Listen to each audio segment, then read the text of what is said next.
नमस्कार दोस्तों, स्वागत है आपका हमारे इस नर्सिंग पब्लिक ब्लॉग के वीडियो में।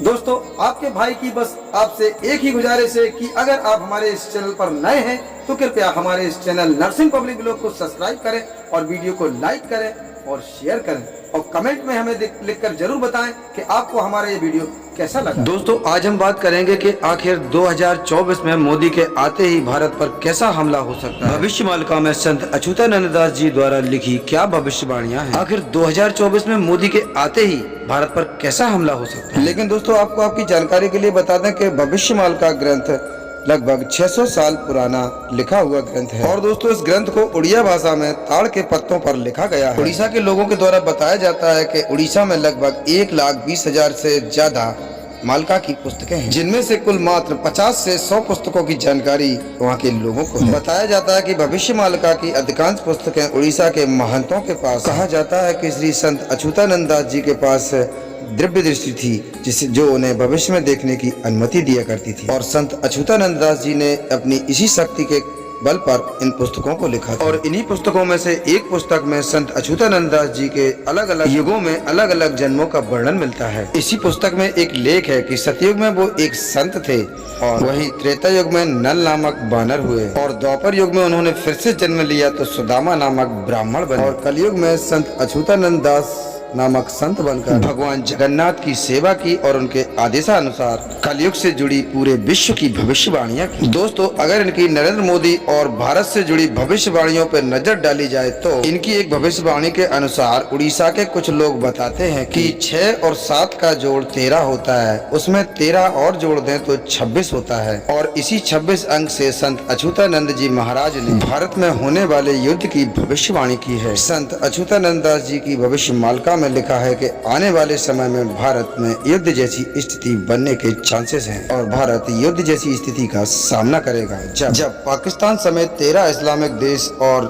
चीन भारत पर हमला करेंगे। और दोस्तों, आपको बता दें कि युद्ध की शुरुआत सन 2024 के अंत से ही शुरू हो सकती है और शायद हमारे आंकड़ों के अनुसार भारत 2025 में विश्व युद्ध में शामिल हो जाएगा और इसी समय से भारत पर संकट का बादल मंडराने लगेगा। और दोस्तों, 2024 और 25 में भारत में कई अप्रिय घटनाएं भी हो सकती हैं, जो प्राकृतिक आपदाओं के रूप में सामने आ सकती हैं। दोस्तों, और अगर भारत में किसी भी प्रकार का हमला होता है तो भविष्य मालिका के अनुसार ये मानना है कि देश की बागडोर प्रधानमंत्री नरेंद्र मोदी के हाथ होगी और पूरे भारत की कमान प्रधानमंत्री नरेंद्र मोदी ही संभाल रहे होंगे। और एक बार फिर से प्रधानमंत्री नरेंद्र मोदी भारत को विश्व गुरु के पद पर अग्रसर कर सकते हैं और वर्तमान की स्थिति देखते हुए इसे नामुमकिन भी नहीं कहा जा सकता। तो दोस्तों, अब बात करते हैं संत अच्युतानंद दास जी की विश्व से जुड़ी कुछ भविष्यवाणियों के बारे में। राज्य में भयंकर सुनामी आएगी जिससे व्यापक तबाही होगी, नई नई बीमारियां फैलेगी और उनका डॉक्टर के पास कोई भी इलाज नहीं होगा। बीमारियों की वजह से लाखों लोग अपनी जान से हाथ धो बैठेंगे। लोग अंतिम संस्कार करते करते थक जाएंगे और कई सब तो उनके अपने घर में ही पड़े रहेंगे। दुनिया भर के लोगों का मन अशांत रहेगा। दवाइयों से महामारी रोकने की बजाय और बढ़ जाएगी और उनकी यह भविष्यवाणी कोरोना वायरस के रूप में सत्य हो चुकी है। कलयुग के अंत के समय में जीवन देने वाला सूर्य जीवन लेने वाला बन जाएगा। और आप देख सकते हैं कि आज सूर्य की यूवी किरणें त्वचा में कैंसर का कारण बन लोगों की मृत्यु की वजह बन रही हैं। बुजुर्गों और शिक्षकों का निरादर होगा तो वहीं अज्ञानी, धूर्त, पाखंडी लोग धर्म गुरु बनकर बड़ी बड़ी धार्मिक स्थान और बड़े बड़े मठों के पीठाधीश बनकर लोगों को छलेंगे। आने वाले समय में लोगों के मन से धर्म, प्रेम, संस्कार और संवेदनशीलता खत्म हो जाएगी। नेक और धार्मिक भक्तों का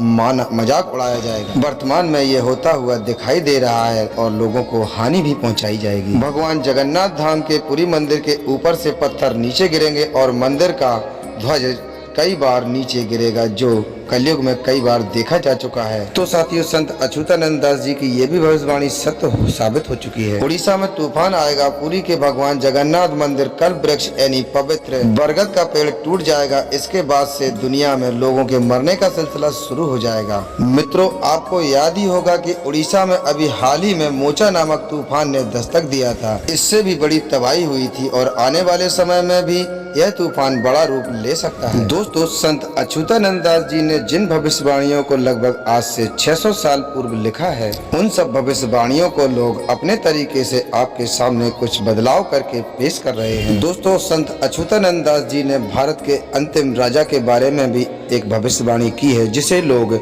प्रधानमंत्री नरेंद्र मोदी से जोड़कर देख रहे हैं। उन्होंने अपनी भविष्यवाणी में लिखा है कि वह शासक विश्व गुरु के पद पर भारत को अग्रसर करेगा। और दोस्तों, वर्तमान के समय को देखते हुए भारत के विकास में प्रधानमंत्री के द्वारा जो नेतृत्व हो रहा है, जो विकास हो रहा है, उससे यह निश्चित है कि भारत बहुत ही जल्द नई बुलंदियों को छूने में कामयाब हो जाएगा। लेकिन दोस्तों, आप इस बात से इनकार भी नहीं कर सकते कि धरती विनाश की ओर अग्रसर है। दिन प्रतिदिन हमारे पृथ्वी में अनेक बदलाव आते जा रहे हैं। दोस्तों, शायद आपको पता हो कि अभी हाल ही में नासा के वैज्ञानिकों ने एक अलर्ट जारी किया है कि 28,000 प्रति किलोमीटर घंटा की रफ्तार से धरती की तरफ एक आफत आ रही है। 570 फीट लंबी चौड़ी चट्टान 28,000 किलोमीटर प्रति घंटा की रफ्तार से धरती की तरफ आ रही है। इसके धरती की सतह से टकराने की भी संभावना है। इस बात की संभावना अमेरिकी स्पेस एजेंसी नासा ने जताई है। दरअसल ये एक एस्ट्रॉइड है जिनकी सौरमंडल में संख्या करीब 13 लाख है। सौरमंडल में ग्रह, चंद्रमा, एस्ट्रॉइड और धूमकेतु सूर्य के इर्द गिर्द चक्कर लगाते हैं। और जो बड़ी चट्टान एस्ट्रॉइड यानी 28,000 किलोमीटर प्रति घंटा के लंबाई रफ्तार से जो आ रही है, उसका नाम नासा के वैज्ञानिकों ने 2023 H06 रखा और बताया गया है कि यह अपोलो ग्रह का एस्ट्रॉइड है। तो दोस्तों, संत अच्युतानंद दास जी ने कलयुग के अंत के बारे में, कलयुग से जुड़ी इन्हीं भविष्यवाणियों के बारे में हमें आगाह किया है। इनकी भविष्यवाणियां शायद डरावनी जरूर हैं, लेकिन अधिकतर सत्य साबित होती हैं। इसलिए इन्होंने अपने ज्ञान की वर्षा हम लोगों पर बहुत पहले ही कर दी है, यानी 600 साल पहले लगभग। दोस्तों, इस बारे में आपकी क्या राय है, हमें कमेंट कर जरूर बताएं। और अगर वीडियो आपको अच्छा लगे तो कृपया हमारे चैनल नर्सिंग पब्लिक ब्लॉग को सब्सक्राइब करें और वीडियो को लाइक करें और शेयर करें, क्योंकि हमारे इस चैनल पर कभी कभी ऐसे ही भविष्यवाणियों की पर्दा उठाई जाती है। तो चलते हैं दोस्तों, फिर मिलेंगे आपको अगले वीडियो में। तब तक के लिए नमस्कार, अपना ख्याल रखें और हमेशा मुस्कुराते रहें।